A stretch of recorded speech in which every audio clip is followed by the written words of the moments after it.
क्या आपने कभी सोचा है कि डॉक्टर रंगानाथन ने लाइब्रेरी को एक लिविंग ऑर्गेनिज्म क्यों कहा? आखिर लाइब्रेरी ग्रो कैसे करती है? आज हम इसी फैसिनेटिंग कॉन्सेप्ट को डिटेल में समझेंगे। नमस्ते विद्यार्थियों, आज हम लाइब्रेरी साइंस के सबसे इंपॉर्टेंट और फिलोसॉफिकल लॉ को समझने जा रहे हैं, जिसे डॉक्टर एस.आर. रंगनाथन ने फिफ्थ लॉ के रूप में प्रस्तुत किया था। इस लॉ का स्टेटमेंट है, the library is a growing organism.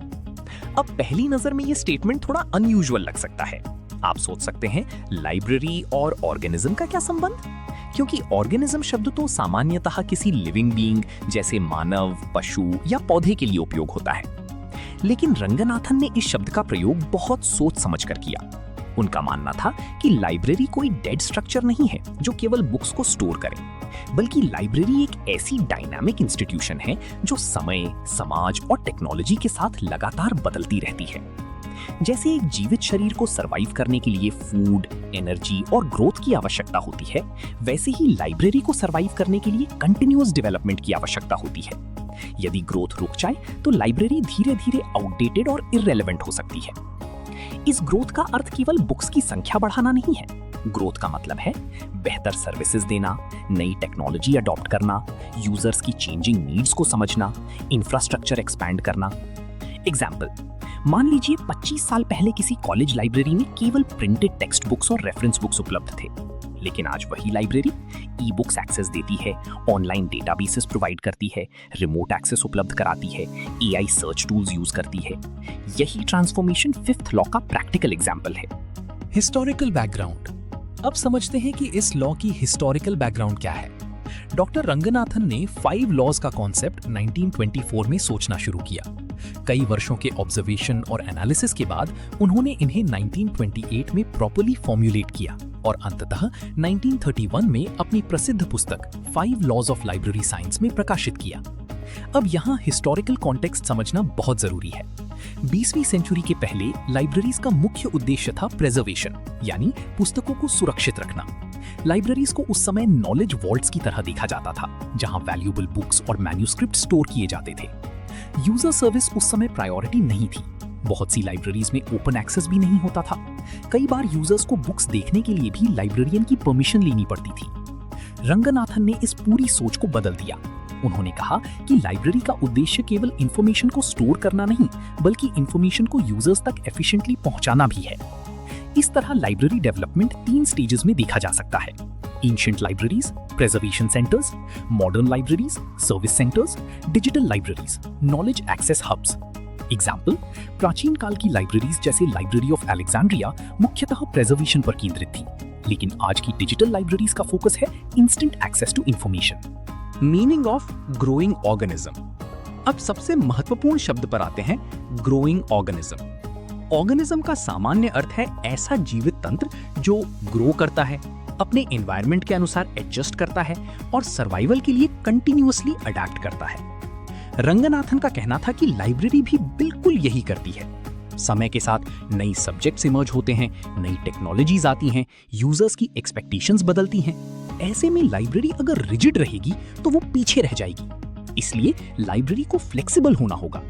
अब ग्रोथ 2 प्रकार की हो सकती है। 1, क्वांटिटेटिव ग्रोथ। इसमें क्वांटिटी बढ़ती है, बुक्स बढ़ती हैं, यूजर्स बढ़ते हैं, स्टाफ बढ़ता है, फिजिकल स्पेस बढ़ता है।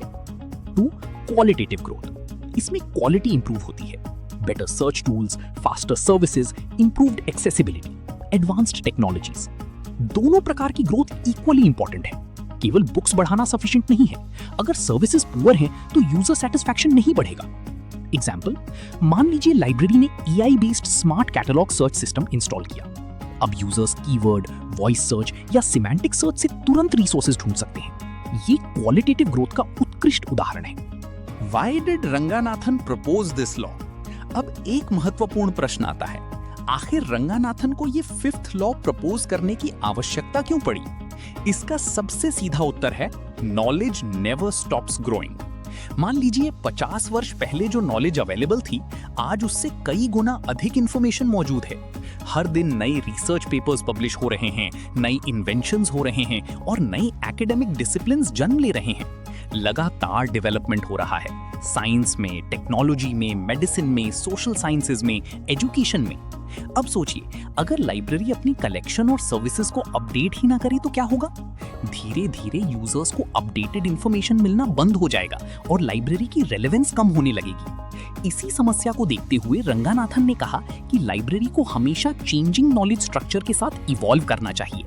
एग्जाम्पल, कुछ दशक पहले आर्टिफिशियल इंटेलिजेंस, मशीन लर्निंग और डेटा साइंस जैसे सब्जेक्ट्स लगभग मौजूद ही नहीं थे, लेकिन आज ये हायर एजुकेशन और रिसर्च के सबसे डिमांडेड सब्जेक्ट्स हैं। इसलिए मॉडर्न लाइब्रेरीज को इन क्षेत्रों की नई रिसोर्सेज कंटिन्यूअसली ऐड करनी पड़ती हैं। अब हम उस एनालॉजी को समझते हैं जिसका उपयोग रंगानाथन ने किया। उन्होंने लाइब्रेरी ग्रोथ को बायोलॉजिकल ग्रोथ से कंपेयर किया। ये कंपैरिजन बहुत मीनिंगफुल है। जैसे एक इंसान का जीवन 2 ब्रॉड स्टेजेस में देखा जा सकता है, चाइल्डहुड और अडल्टहुड, वैसे ही लाइब्रेरी ग्रोथ भी 2 मेजर स्टेजेस में समझी जा सकती है। चाइल्ड स्टेज, जब कोई लाइब्रेरी नई स्थापित होती है तब उसकी ग्रोथ बहुत तेज होती है। इस स्टेज में तेजी से ग्रोथ होती है कलेक्शन में, बिल्डिंग में, यूजर्स में, सर्विसेज में। अडल्ट स्टेज, जब लाइब्रेरी मैच्योर हो जाती है तब ग्रोथ का नेचर बदल जाता है। अब फोकस होता है old materials replacement, modernisation, service refinement, quality improvement. Example, एक न्यूली एस्टैब्लिश्ड यूनिवर्सिटी लाइब्रेरी शुरुआती 5-10 वर्षों में हजारों नई बुक्स ऐड कर सकती है, लेकिन मैच्योर होने के बाद उसका फोकस क्वालिटी एनहांसमेंट पर शिफ्ट हो जाता है। अब एक बहुत फंडामेंटल बात समझिए, लाइब्रेरी का अस्तित्व समाज से जुड़ा हुआ है। लाइब्रेरी आइसोलेटेड एंटिटी नहीं है, ये एक सोशल इंस्टीट्यूशन है जिसका प्राइमरी पर्पस सोसाइटी की इंफॉर्मेशन नीड्स को फुलफिल करना है। जब सोसाइटी बदलती है तब लाइब्रेरी को भी बदलना पड़ता है। समाज में परिवर्तन कई स्तरों पर होता है। एजुकेशनल डिमांड्स बदलती हैं, रिसर्च प्रायोरिटीज बदलती हैं, इंफॉर्मेशन सीकिंग बिहेवियर बदलता है, टेक्नोलॉजी बदलती है। इसीलिए लाइब्रेरी ग्रोथ वास्तव में सोशल चेंज का रिफ्लेक्शन है। एग्जाम्पल, इंटरनेट रेवोल्यूशन के बाद यूजर्स ने एक्सपेक्ट करना शुरू किया online access, digital resources, remote services, 24/7 availability. इसीलिए लाइब्रेरीज ने वेब बेस्ड सर्विसेज अडॉप्ट करनी शुरू की। ग्रोथ इन कलेक्शन, अब 5th लॉ का पहला प्रैक्टिकल डायमेंशन समझते हैं, growth in collection. Library growth का सबसे विजिबल फॉर्म कलेक्शन ग्रोथ होता है। पहले लाइब्रेरी कलेक्शन मोस्टली लिमिटेड था, printed books, journals, periodicals, reference materials. लेकिन आज लाइब्रेरी कलेक्शन बहुत डाइवर्सिफाइड हो चुका है। मॉडर्न कलेक्शंस में शामिल हैं e books, databases, multimedia resources, institutional repositories, digital archives. इससे लाइब्रेरी यूजर्स को वाइडर एक्सेस मिलता है।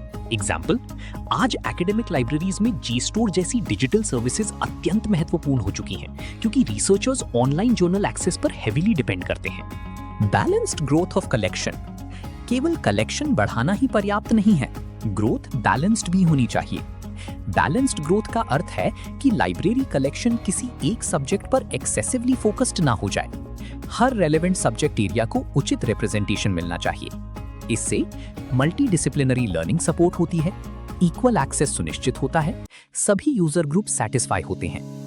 एग्जाम्पल, यदि किसी यूनिवर्सिटी में साइंस, आर्ट्स, कॉमर्स और लॉ डिपार्टमेंट्स हैं, तो लाइब्रेरी को सभी डिपार्टमेंट्स के लिए पर्याप्त रिसोर्सेज मेंटेन करनी चाहिए।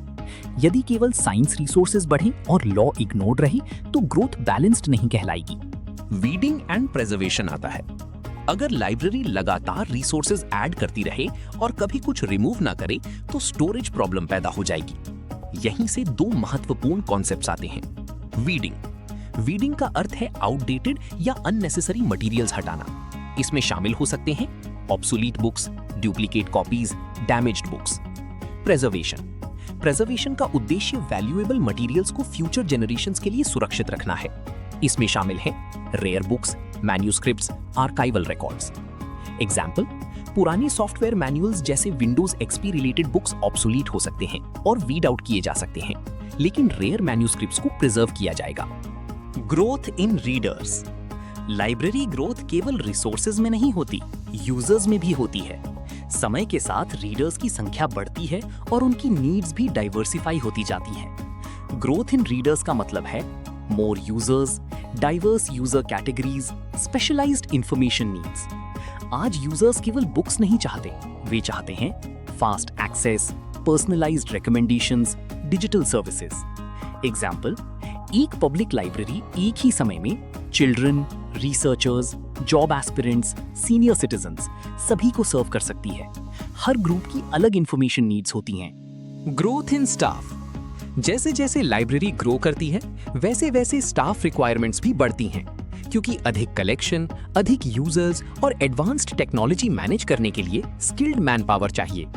ग्रोथ इन स्टाफ में शामिल हैं increased man power, role specialisation, continuous professional training. Modern librarian की रोल ट्रेडिशनल लाइब्रेरियन से काफी व्यापक हो गई है। अब लाइब्रेरियन को नॉलेज होना चाहिए ICT, metadata, database management, digital preservation.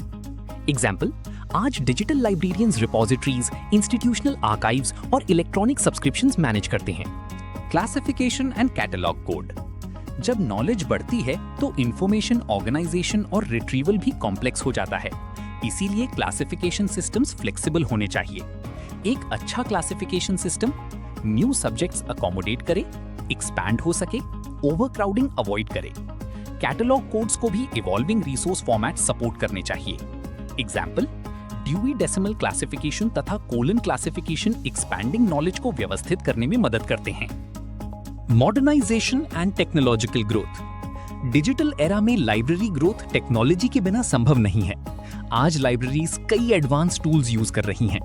OPEC, RFID, automation systems, digital repositories, AI powered discovery tools. Technology libraries को अधिक एफिशिएंट बनाती है।